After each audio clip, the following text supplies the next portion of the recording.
Welcome back to Access All Areas. Damien Barrett and I are joined every Monday by Dr. Peter Larkins. Welcome to you, Doc. We were talking Matthew Cruiser before, off the top. His history, he's had 5 surgeries, I believe, in the last 5 years. Yeah, there's been discussion about how he's playing this year and probably not seeing him at his best. I'm sure he's playing very sore, Das. I mean, just remind people that he had surgery on his left hip and his right hip when he was recruited to redesign the shape of the hip with this impingement condition, which I thought was always going to limit how much he'd get out of a big body over the course of a 10-year career. Then he had a reconstruction of his left knee, using some tendon out of his right knee, had troubles in the reconstructed knee last year and had surgery again on that to deal with some scar tissue and a cyst that had formed. And I've been watching him play, and there's no doubt he's playing sore. He's doing work on his left knee at every match, and I think the hip is limiting his mobility as a midfield runner. Doc, Lance Franklin, a lot of talk about missed this week, most likely because of this slight hamstring twinge from the weekend. Yeah, I mean, look, we see the incident on Friday night where he does the big dash. We're all hoping he was going to kick the goal, Damo, and do a 4 or 5 bouncer goal of the year, but he does injure the left hamstring when he has to come back into the contest here. So you'll see him kick, and then we'll see a couple of shots as he comes through, and you'll see him run over the top of the ball. Doesn't quite bend the knees or bend over, so his back is being bent and his hamstring. So whilst he had scans done on Saturday, and the Hawks have said, you'll see one more shot here where he just watch. So it's just a way that AFL, you see him flexing the hip. Watch as he comes through here, you see him bend, and the left leg swings through and gets overextended. So the scans showed no significant damage. So either interpret that as meaning there was less than significant damage, Damo, or no damage. But arguably, every time we see that sort of incident in an AFL, we find them missing 2 or 3 weeks. There always turns out to be something there. And being Lance Franklin... Would he play a grand final if he had to? Probably would, because that's going to be a low-level injury, and I think they'd roll the dice. But I think here in round 14, you wouldn't roll the dice. Yep. He would have himself penciled in for 10 goals, Doc. He won't be happy with that at all. Saw Michael Hurley play Saturday night against the Bulldogs. He kicked another bag of 5, but looked like he had a prosthetic hand. Well, he did. He's got a brace strapped over with strapping over the top of it, followed by the biggest glove you've ever seen. Looks like he's got claws and on the back of that glove. It's an NFL-style glove, Das. And that, off the back of a 6-goal haul at Freo last week, where he actually injured ligaments in that wrist, and they kept it pretty quiet, the Bombers. So he's going to continue to play. Look, he didn't play well early in the match, I didn't think, but he got used to it after a while. So I think that we're going to see Michael Hurley have, and if he has another injury on that, we could see him miss games.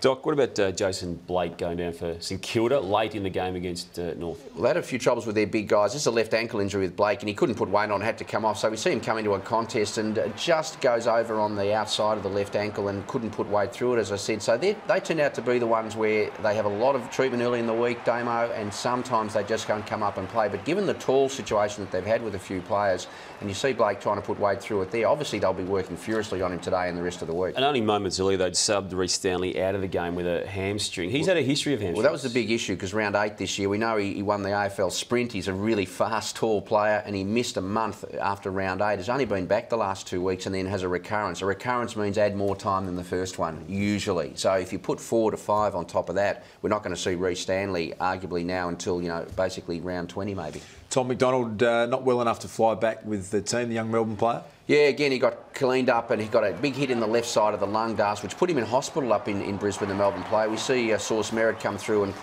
just put the leg right through the left side there. Look, he didn't have a collapsed lung as reported, Das. What he's got bleeding in the lung and had a few air pockets that were sort of expanded. So in an aeroplane, they could burst, and so Tom McDonald having that wonderful drive from Brisbane back to Melbourne at the moment, Das, with one of the club officials, a welfare officer. So, look, he'll probably play next week. So, really? oh, yeah, absolutely. Look, it's just bruising in the lung, like a corky. So, there's a fair chance he'll be training, but we won't say definite. I'll say he'll probably play, not a definite, though.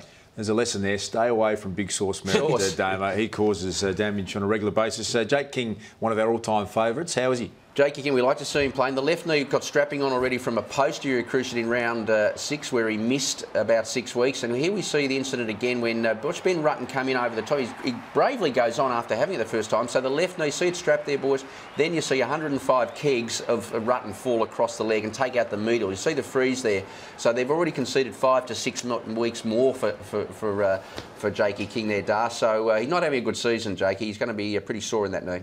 couple of quick ones, Doc. Michael Jamieson, shoulder injury at Carlton. That's his reconstructed right shoulder. Really struggled on Friday night. Had a couple of incidents where he came up sore, lost some power in the shoulder. Had a scan which show he doesn't need any reconstruction surgery, but probably going to be in doubt to play Jamieson with the shoulder. Another big Carlton tool down. A couple of Bulldog injuries from the game on the weekend. Bob Murphy hamstring. Robert Murphy got subbed out with hamstring tightness, but again, looking at the Buddy one, looking at the Murph one, had a scan yesterday. They're expecting Murph to miss a couple of games, and Griffin got kicked in the calf twice, only a bleed, but he was really struggling at the end and a scan. I think Griffin's probably in doubt to play as well for the Dogs this week. Luke Power for the Giants looked pretty innocuous.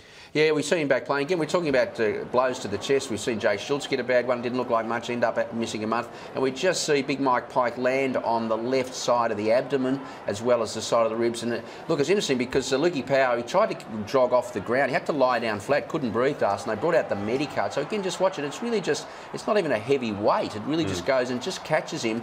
But he obviously had a little bit of spasm in the lung, and he's been cleared of any significant damage, Luke Power, which is good from the scans. But equally had to go off and look quite dramatic at the time. We were hoping it wasn't going to be bad. It turned out not to be bad. So some talk around Dylan Shield, Luke Power's teammate, has done his foot badly, Doc. Have you got anything? Yeah, look, I've watched him play. They really rate Dylan Shield. Number 5, you see him fall and get the foot caught. Now, he's got a history of navicular problems on that same left foot, and the whole midfoot gets wrenched. We mentioned Mitch Clark last week on the show, and he ended up missing the whole season with surgery because of the ligament rupture. So we're waiting for the scan results to come out from GWS, but they're expecting a bad news to come out of this. You see Shield there about to come off. They examined the ligaments in the middle of the foot. As I said, that's the navicular foot from past time. So either way, he's going to end up missing considerable time, and it might even be end of the season. We'll end up hearing about that later in the week. Not a word you like hearing, Doc. Navicular. It reminds you of James Hird and a lot of players. It's the sinister bone. We doctors don't like it. Missed a lot of time.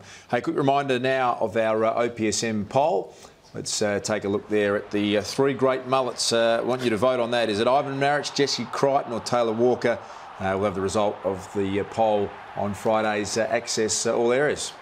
The mullet's back, don't they? Well, you can talk about them pretty well, can't you, Darcy? You had one. I grew up around a lot of mullets in South Australia, Damo. Comprehensive from you, Doc. I think Ivan came first, but Jesse's doing a good job. Pretty close by. We showed the ladder before, 1 to 13. Couldn't be any closer. Injuries are just about the most important thing. Always be a factor at the some Doc stage. comes into his own in the back half of the year, Damo. I'm warming up, Darcy. That's all we've got time for. Thank you to Doc. Thank you for Damo as well. Access All Areas on Friday. You're going to catch up with Mark Neal, Lee Matthews to join you as well. But for us, for now, it's goodbye.